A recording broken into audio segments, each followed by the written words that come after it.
Alright, so this video is going to be about, I seen a statistic the other day that says 60% of Americans are one paycheck away from being homeless.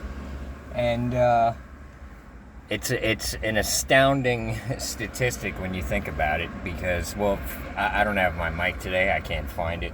So hopefully I'll find it before the next video. But I actually already filmed this video yesterday, but I missed a bunch of points I wanted to make. So first of all, it's like, how do we get in that position?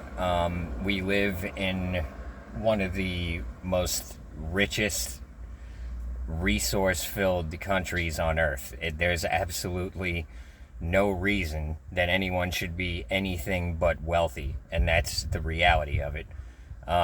It's, we don't live in a desert. We don't live in Antarctica. We live in the most fertile land on the planet. So you got to realize that it's all done by design. And people are like, it amazes me that there's people who think there's no conspiracy. Like, all you need to really do is look at the world around you. I mean, you think this happened naturally? You think this happened on accident? It takes effort to screw things up this bad. It's completely out of balance. I mean, when things happen naturally, there's a balance to it. Look at anything in nature. Nothing is anywhere near as whacked out as our societies. Nature is flawless. It's perfect. Everything is balanced. So if these societies evolved naturally, then things would be in balance. But as it is, you got a few people that have all the money and resources, and everyone else is being robbed of all the resources they generate. And if you don't think it's a conspiracy, well, you're not paying attention, and that's fine. Really, it shouldn't be your responsibility to be investigating the structure of society, but this is the position we're in. Now, what can you do about it? Look, I've been there myself, and this is why I decided to just go be homeless. Although, when I did decide to go be homeless, I wasn't living paycheck to paycheck. I was actually starting to build a pretty solid, comfortable, normal life, but I realized that's not what I want. So, sometimes you got to get what you want to realize you don't even want it. But, I'm not saying everyone should just ditch everything and go live on the street. That's what I did. That's what I wanted to do. And I think it would be the wrong move for most people, but it was the right move for me, because what I needed in my life at that time was some hardship and some harsh training, and I knew that deep down. What I did not need was a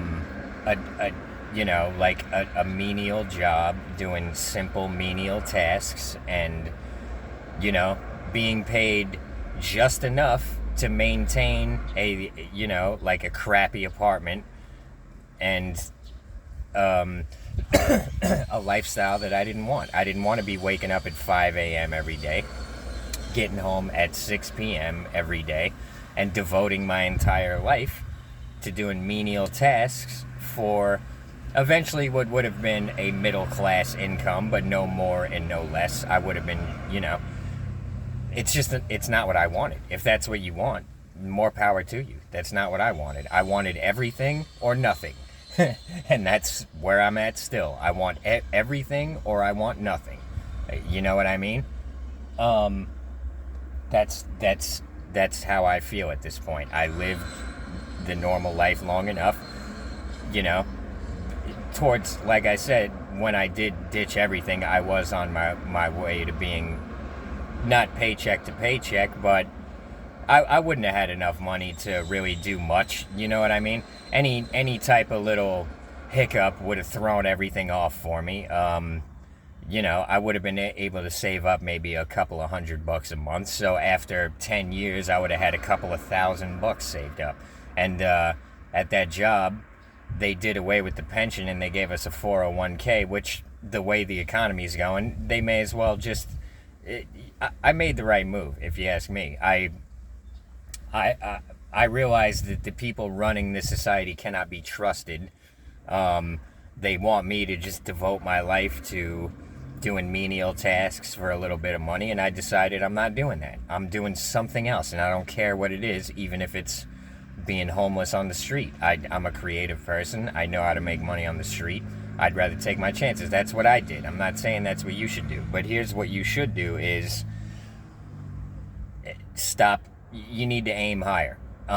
If you're living paycheck to paycheck, you got to realize that. And I know it's easier said than done. Don't look. I've been through it. I'm not paycheck to paycheck. I got a couple of sources of income and a couple of other backups if those go to shit. So, I've designed a very different life that it would require an entire video to explain it, really. But I decided to step out of that matrix, to step out of that rat race, because I didn't like living under all this pressure, paycheck to paycheck. And what ended up happening at one point was my car did break down and I couldn't pay the rent. I could either fix my car or pay the rent.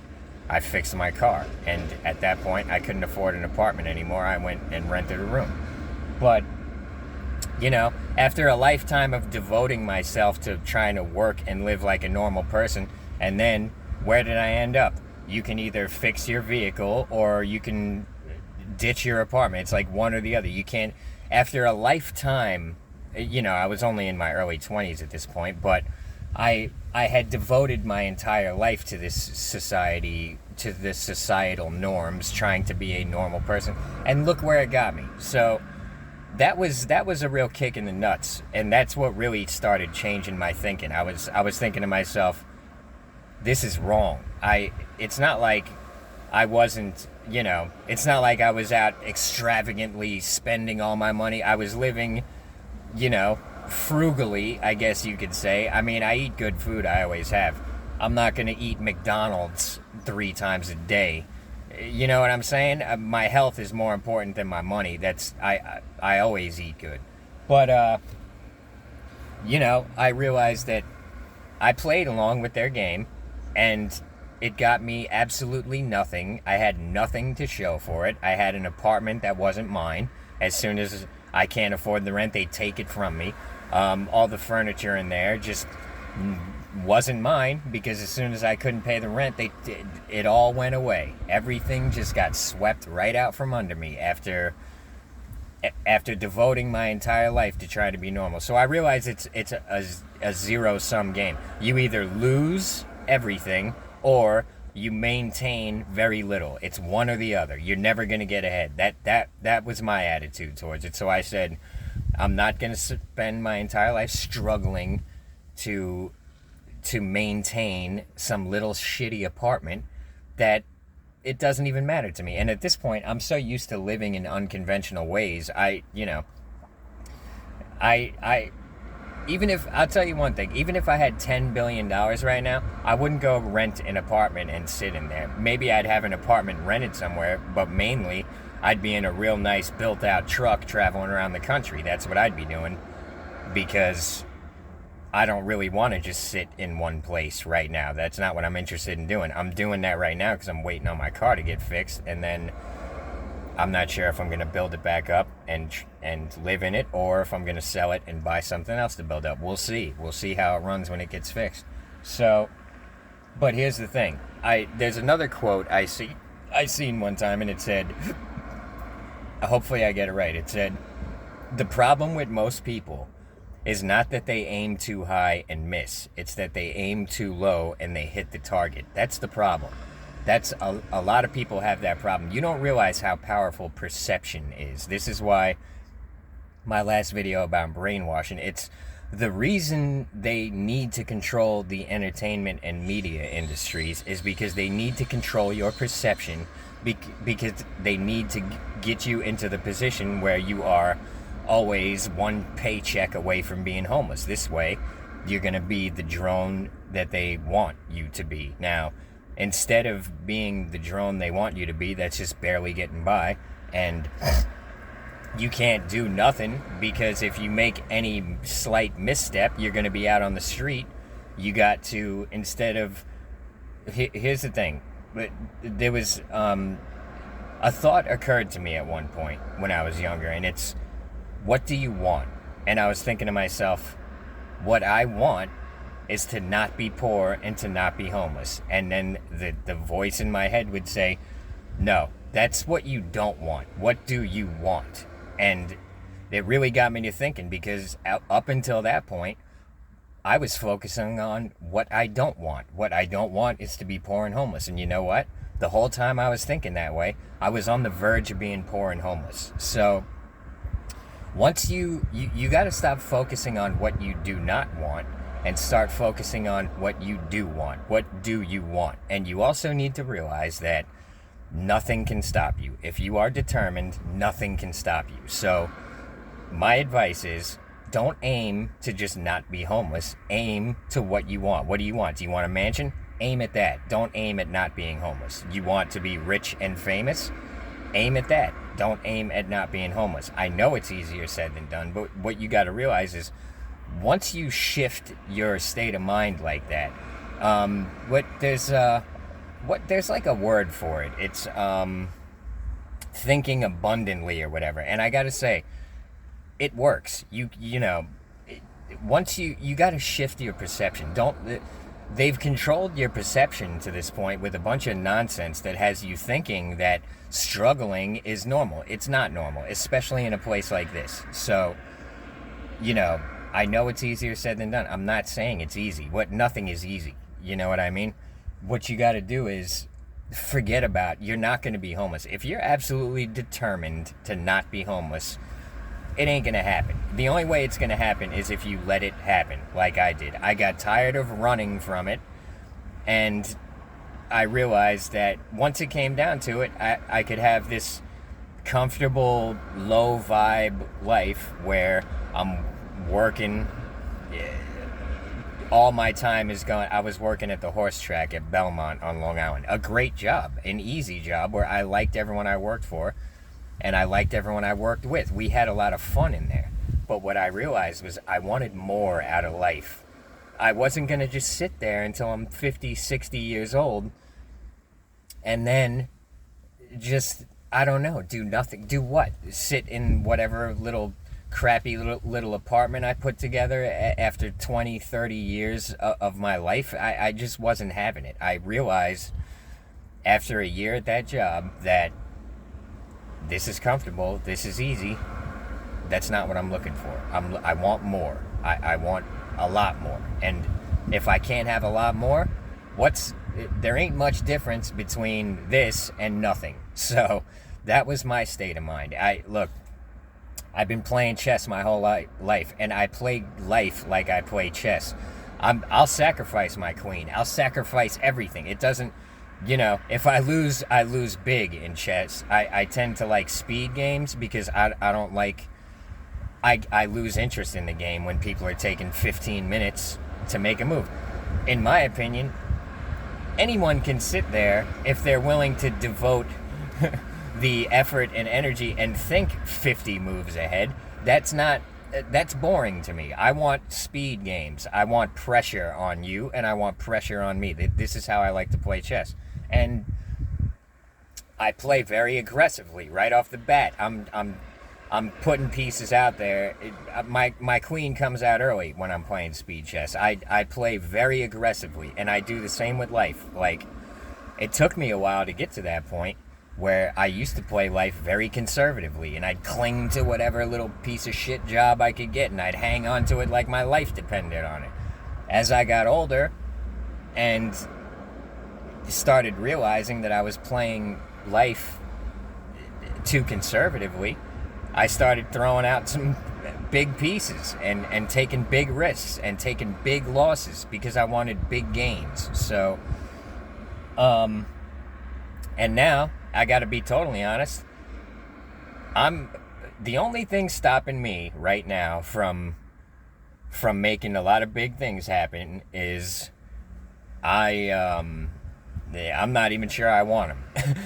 At this point, I'm a weird motherfucker, man. I've got a hard time with committing to anything, and that's the truth. So I'm very good at stand-up comedy. You can put me in front of a crowd anytime, anywhere, and 9.5 times out of 10, I'm gonna kill that crowd, and I'm gonna have them laughing for a long time.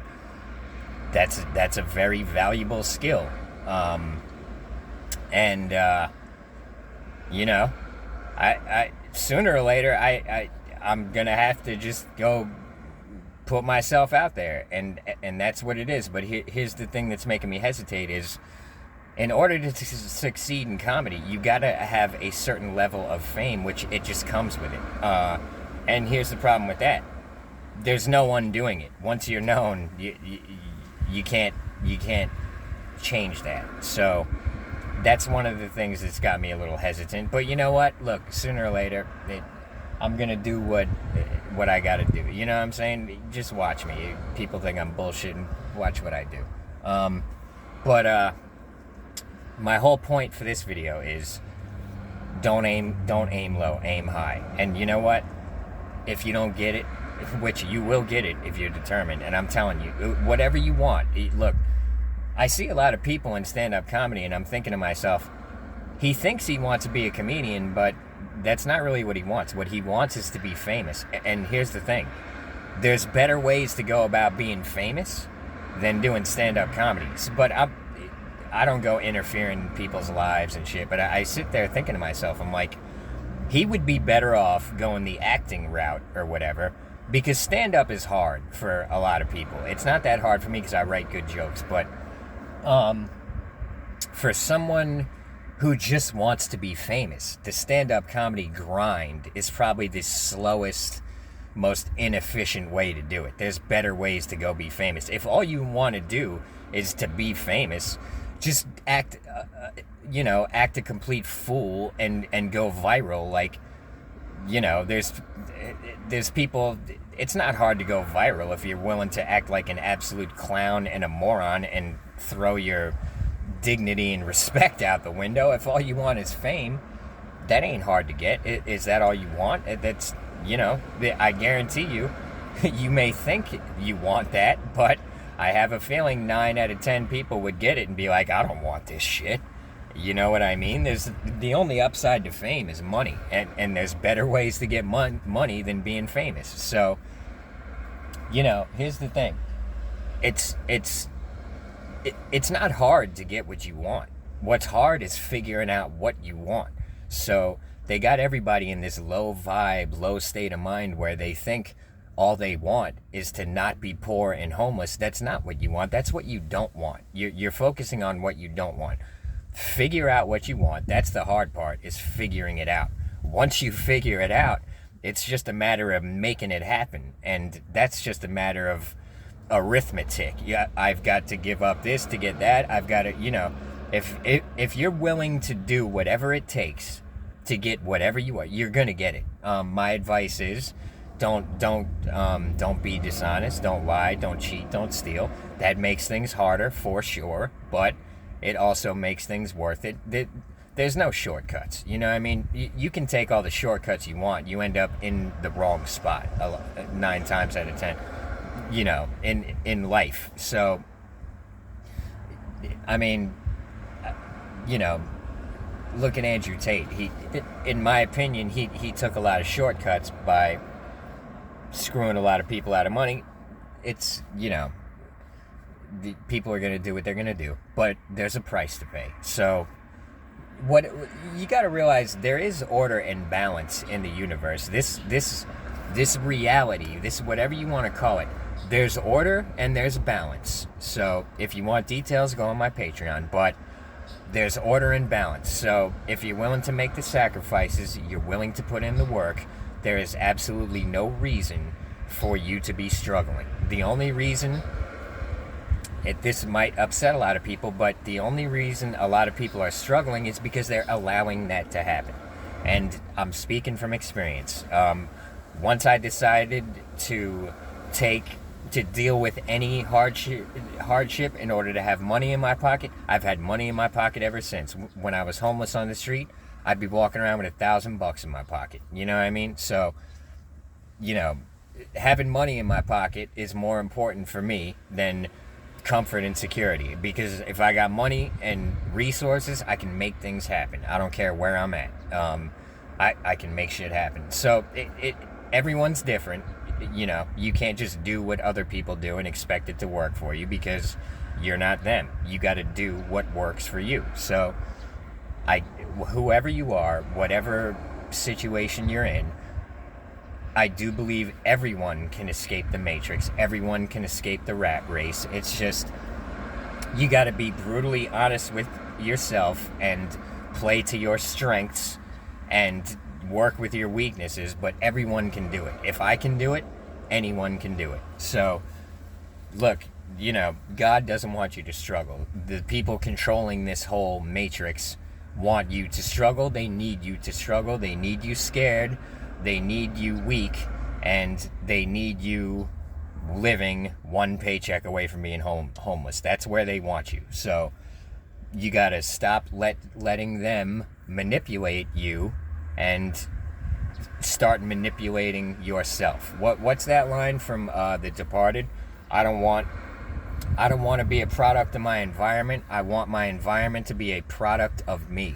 So it's a decision. You got to make that decision, and you got to do whatever it takes within, you also got to remember, when all is said and done, you got to answer to God. So, do what you want to do. If you want to, I mean, I can tell you one thing. If all I cared about was making money, I'd be selling hard drugs on the street, and I'd be killing people over territory, and I'd be living like that. If all I cared about was money, then that's what I'd be doing. But that's not all I care about is money. I care about a whole lot of other things. I care about not taking advantage of other people. I care about not hurting other people. I care about not messing up my own karma, because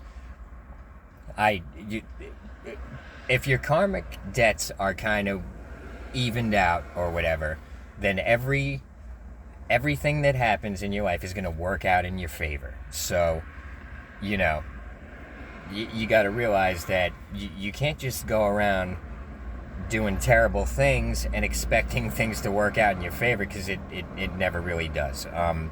Look, you can see it all over the world. You know what I mean? You got to realize that you're a lot more powerful than you think. Your perception, it manifests reality. And if you want details, go on my Patreon. But here's the thing: how you feel is important. And if you really want to manifest things into your life, this is exactly how you do it from what I've been told. You got to, let's say you want a Lamborghini.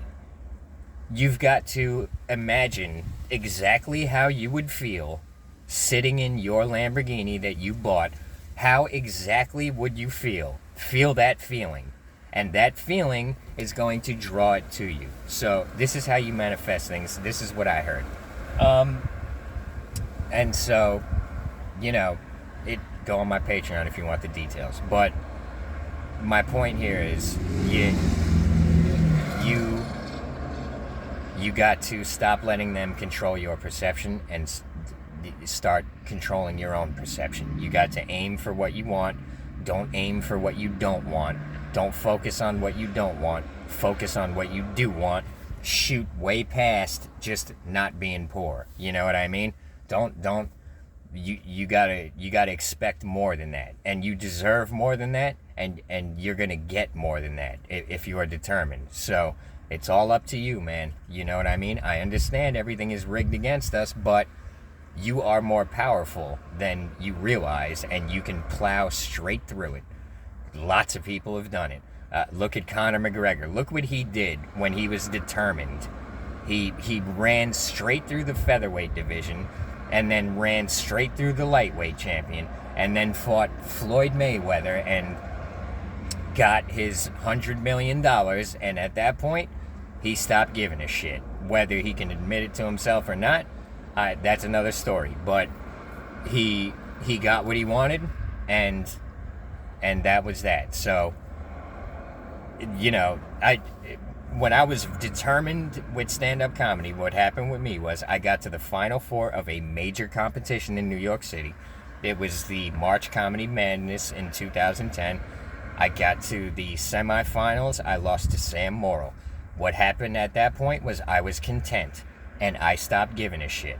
I couldn't admit that outwardly, but it was from that point on that I started doing a whole lot less stand-up. I started devoting a whole lot less time, effort, and energy towards stand-up, and I was content with that. I kind of proved to myself that I can not only hang with the best in the world, I can beat most of them. There was 64 people in that competition. I got to the final four. So I was content.